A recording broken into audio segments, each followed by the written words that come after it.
Les jeux vidéo nous permettent de voyager, de nous imaginer dans un monde créé de toutes pièces, mais je crois aussi qu'ils nous permettent de ressentir des émotions, de se mettre à la place d'un personnage et de mieux appréhender le monde qui nous entoure. Mais alors, où est-ce que je veux en venir avec tout ça? Récemment, j'ai découvert un jeu qui nous transporte dans la vie d'un vieil homme, comme si nous étions à l'intérieur de son imagination. Dans Gift, on joue un vieil homme avec un scaphandre qui semble être sur une croisière. J'utilise bien le conditionnel parce qu'en réalité, c'est pas vraiment le cas. On commence le jeu dans l'eau et il semblerait que l'on souhaite récupérer une paire de lunettes. Mais je crois que c'était qu'un rêve puisqu'on se réveille dans un bateau. En sortant de la pièce, on arrive sur le pont et on voit qu'il pleut dehors. Globalement ici, c'est le tutoriel pour nous apprendre à bouger. Mais bref, on arrive dans une salle très propre où on croise une mère et sa fille devant un ascenseur. Une discussion se déclenche.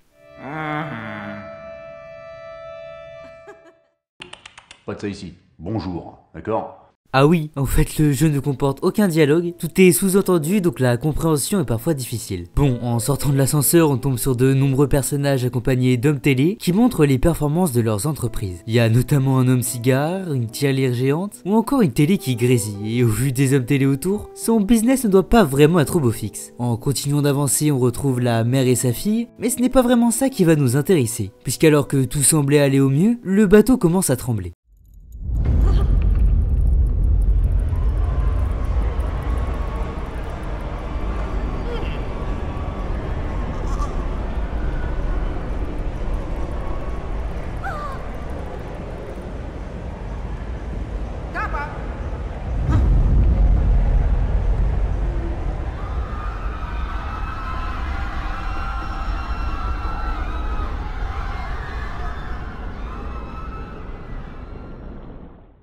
On perd connaissance et on se retrouve... on est où ici? Est-ce que le monde il est à l'envers ou c'est moi qui est à l'envers? Je crois bien que le bateau est en train de couler, et ici on n'a pas d'autre choix que de grimper au risque de nous faire emporter. Et bah ce qui est sûr c'est que le jeu démarre sous les chapeaux de roue. Bref, on réussit à se sortir de ce bourbier, et on se réveille à l'intérieur du bateau. Autant dire qu'il y a pas mal de choses qui sont détruites, mais surtout on retrouve nos deux potes, décidément elles vont pas nous lâcher. Ici la fille est bloquée tout au haut d'un escalier qui a cédé. On doit donc aller la sauver. Alors je suis peut-être pas au courant de tout hein, mais depuis tout ce temps sa mère l'a juste regardé en train de paniquer. Non mais si on n'était pas venu, elle aurait genre laissé sa fille crever. Bah ouais, logique. Après quelques énigmes, on la retrouve et... Mais pourquoi tu bouges pas? Tu vois très bien que c'est fragile. D'ailleurs, il y a une géante horloge qui tombe. On est vraiment arrivé à temps. Bon, par contre, c'est moi ou ici, c'est loin d'être les couteaux les plus aiguisés du tiroir. La mère et la fille se retrouvent et pour montrer leur gratitude, elles nous offrent des fleurs. Juste comme ça, hein, le bateau est en train de couler, c'est peut-être pas la priorité, mais je retiens l'effort. En fait, la seule chose que l'on sait sur la mère, c'est qu'elle a longtemps été séparée de son père et sa fille, elle, aime jouer dans le jardin de son grand-père. Bref, il faut qu'on sorte d'ici et après quelques énigmes, on croise cette fille qui marche tranquillement dans le bateau. Mais je crois qu'elle nous a vus et elle part en courant. Y'a les Hendek qui arrivent. Appelez. On décide de la suivre, de toute façon on n'a pas vraiment le choix puisque l'eau continue d'envahir le bateau. Après un peu de platforming, on la retrouve et on lui parle. On comprend toujours rien à tout ça, mais elle nous donne la carte du bateau et se téléporte tout en haut. C'est désormais notre objectif principal, la retrouver. Mais au-delà de ça, il y a quand même pas mal de choses étranges. Durant tout le jeu, on va rencontrer de nombreux personnages, mais également des objets qui nous en apprendront plus sur notre passé, mais aussi qui nous permettront de théoriser sur notre présence. Oui, parce qu'à la base, on a quand même commencé le jeu sous l'eau avec un rêve plus qu'étrange. Bref, pendant que je suis en train de parler, on a retrouvé la tirelire vivante, et elle a un petit problème. Elle est trop blindée. Je gagne énormément. Voilà. Il nous demande alors de l'aider à se vider, cette phrase est un peu bizarre, mais c'est de l'argent donc on me le dit pas deux fois. Pour cela on trouve un marteau et on le tape. Non, c'est trop une dinguerie d'avoir autant d'argent. Bref, cette rencontre nous a permis de débloquer un nouveau gameplay, puisque nous pouvons désormais casser des objets pour passer à la suite. Bon, par contre on en parle que le cochon a disparu. Je me serais bien servi mais vas-y, j'ai quand même de l'intégrité. Bref, sinon ce cochon c'était notre comptable qui gère notre patrimoine. Et il est précisé qu'il ne nous a pas appris à acheter le passé avec de l'argent. Donc si je regroupe toutes les infos, on serait riche mais notre richesse nous aurait éloigné de notre famille. Oui, parce qu'il y a de fortes chances que la mère soit notre fille et sa fille notre petite fille. En continuant d'avancer, on croise un médecin. Ce mec n'est pas du tout rassurant. Où tu as peur, n'aie pas peur. Je suis un ami, je ne te ferai pas de mal. Et en essayant de le rejoindre, une planche se casse et on tombe. Alors je n'ai aucune idée de comment c'est possible qu'on soit toujours en vie, mais ok. Bon, on continue de lutter pour survivre face à la montée des eaux, mais vas-y, le bateau il est quand même bizarre. Il y a littéralement des poutres en bois avec des pics qui nous tombent dessus, ou encore ces plateformes volantes. Mais d'accord, tout va bien. On arrive alors ici, où on doit faire bouger ce gros tuyau, et on doit être quand même vachement musclé là, parce qu'on ne le déplace qu'à l'aide de nos jambes. Bon, après avoir beaucoup trop galéré, on passe à la suite, et on croise la petite télé pas bien en forme. D'ailleurs, la télé regarde la télé.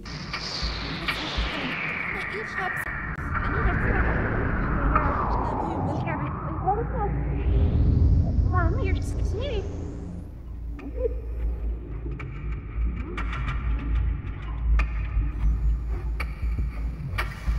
Lysana! Je suis pas sûr d'avoir compris ce qui venait de se passer, mais on débranche la télé, ce qui réveille l'autre. Mais elle se rallume, ce qui fait disparaître notre nouvel ami. On apprend que son nom c'était TV Sieste, comme il l'appelle, et qu'elle permettait au vieil homme de ne plus se sentir seul. Et c'est vrai que malheureusement, et c'est un fléau dans notre société, on a quelque peu tendance à délaisser nos aînés, qui se retrouvent seuls à devoir passer le temps en attendant leur fin. Ah oui, le jeu il dénonce, hein. Mais bref, revenons à quelque chose de plus joyeux, puisqu'on croise deux bagues qui vont se marier. Ne me demandez pas pourquoi il y a des bagues qui parlent, je ne le sais pas moi-même. Et puis de toute façon, depuis le début, on rencontre que des gens bizarres. Il pourrait y avoir un pote mature qui parle, que ça me choquerait pas. Bon, pendant que je parle, les bagues sont en danger, mais là, c'est surtout nous qui risquons d'être submergés. Donc on court et on se retrouve dans une église.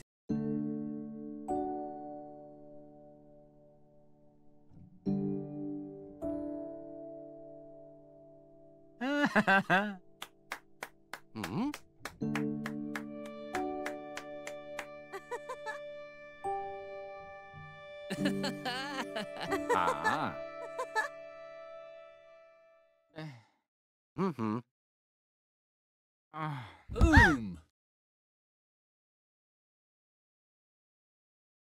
On se réveille dans un monde empli de brouillard, et ici on retrouve des objets qui rappellent la vie de famille, le mariage, la naissance. On continue d'avancer dans ce lieu étrange, mais on se réveille dans une sorte de salle des machines, et surtout on n'est plus le même là. C'est bizarre mais bon, on peut pas lui enlever qu'il vient de gagner en aura. Surtout qu'on a une nouvelle mécanique, on peut désormais sauter sur les murs à la Mario. Et ça c'est quand même vachement stylé. Tellement de charisme! Bon, sinon pour en revenir au marié, l'homme, si on peut qualifier ça d'homme, souhaite fonder une famille pleine d'espoir, et la femme souhaite créer un foyer rempli de paix et de tranquillité. Bon bah ils sont sur la même longueur d'onde, c'est déjà ça. Mais surtout, je crois que cette expérience nous a fait rajeunir, puisqu'il y a de fortes chances que nous soyons la même personne, mais après son mariage. On a donc surmonté toutes les épreuves de nous en tant que vieux, comme si nous avions en quelque sorte accepté notre sort. Il nous faut maintenant accepter notre passé pour avancer. Après je dis ça, hein, c'est juste une interprétation. Non, moi je crois qu'il faut que vous arrêtiez d'essayer de dire des trucs.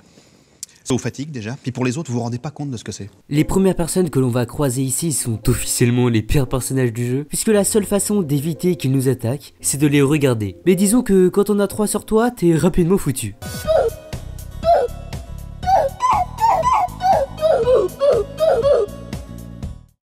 Bon, après avoir réussi à les semer et avoir fait plein d'énigmes vraiment pas évidentes, genre je suis censé faire quoi ici, ça tourne tout le temps. À 2 doigts d'avoir la gerbe. Hein. On arrive dans un hôpital mais spoiler alert, y a rien ici, juste c'est un endroit super flippant. Par contre au-dessus, c'est pas la même histoire. On croise une responsable dans un bureau détruit qui est bloquée par un trou. Mais il y a des travailleurs qui sont pas super accueillants, et alors qu'on essayait de la sauver, la planche s'est brisée, la faisant chuter de plusieurs étages. J'ai bien essayé de la sauver en sautant dedans aussi, mais malheureusement elle nous a bel et bien quittés. Après cet événement tragique, on reprend notre chemin. D'ailleurs c'est pas un peu bizarre qu'il y ait des bureaux dans une croisière? Décidément cet endroit est vraiment mystérieux. On tombe non loin sur un trader dépressif, on débranche tout et on vient lui parler. Mais alors qu'on était en train de discuter, il part en courant. On apprend qu'il s'agit d'un employé de bureau fatigué et pessimiste quant à l'avenir. Il est précisé qu'il n'est pas évident de s'épanouir avec des objectifs intenables, encore une critique de notre société, qui a tendance à parfois trop mettre en avant les chiffres, quitte à oublier les humains derrière. Bon bah encore une interaction super fun. D'ailleurs plus loin on tombe sur le cigare qui semble préoccupé. En fait son comptable est bloqué derrière une armoire. On l'a détruit à l'aide de feux d'artifice et ils sont enfin réunis. Mais le bateau continue de s'effondrer et en s'enfuyant on perd leurs traces. Je suis choqué, je sais pas comment,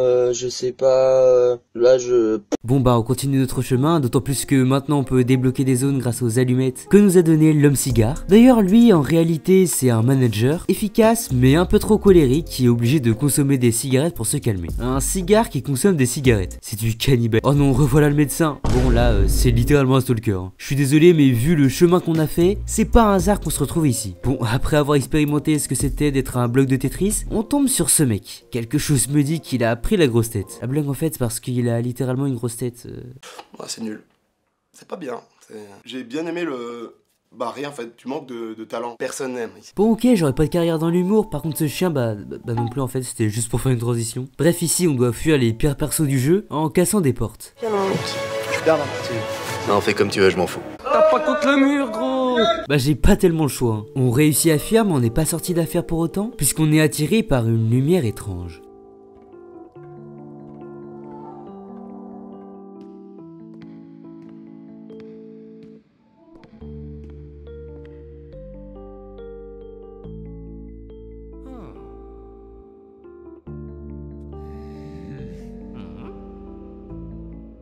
non! Mais hasard de dingue!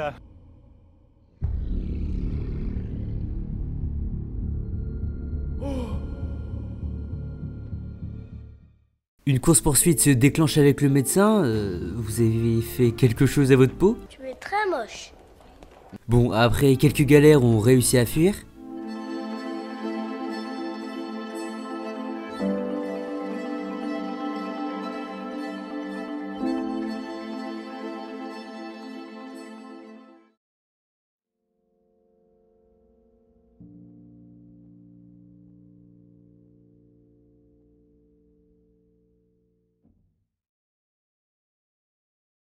Quelque chose me dit qu'on n'en a pas fini avec lui. On se retrouve pour la deuxième fois dans cet autre monde, nous rappelant des souvenirs passés. Et comme si nous étions en train de remonter le temps, on se réveille dans une chambre d'enfant en étant un enfant. Ici, niveau gameplay, c'est juste le personnage le plus cool à jouer. C'est une Formule 1.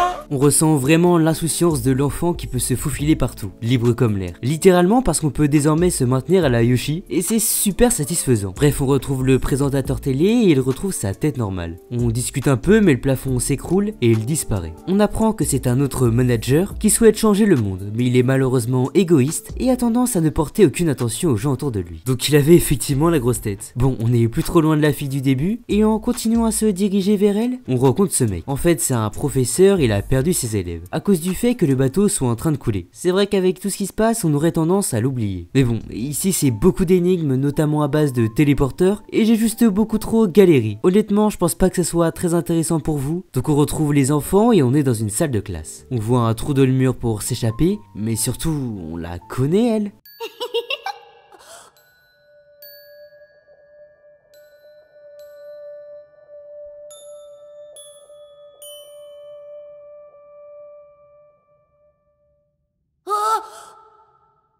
Ah, mais c'était sûr en fait. C'était sûr. Bah ouais, ça aurait pu être si simple, mais sinon ça serait pas drôle, à l'aide. Bon bah du coup on emprunte le trou dans le mur et on accède à un géant couloir. L'ambiance est un peu angoissante, mais on continue d'avancer, et après une partie d'essais de différence et un peu de xylophone, on recroise...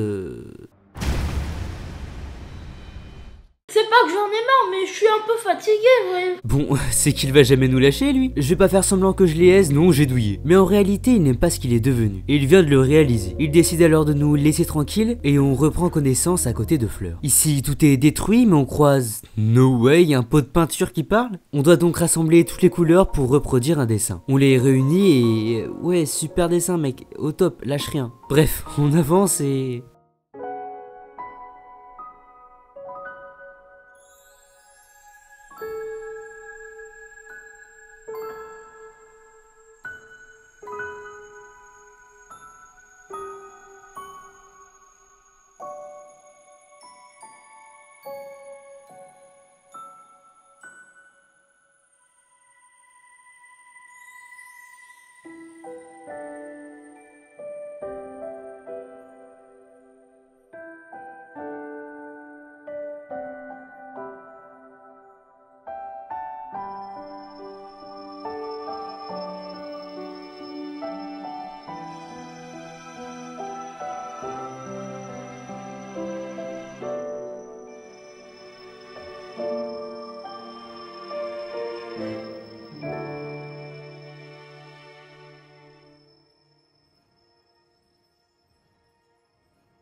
Tout ceci n'était donc qu'illusion, notre personnage a perdu la femme de sa vie, et ce chemin était un moyen de surmonter sa douleur, puisqu'il doit désormais vivre seul en faisant sans celle qu'il aime. On fait désormais face à une porte lumineuse, dans une pièce blanche, on s'y dirige et...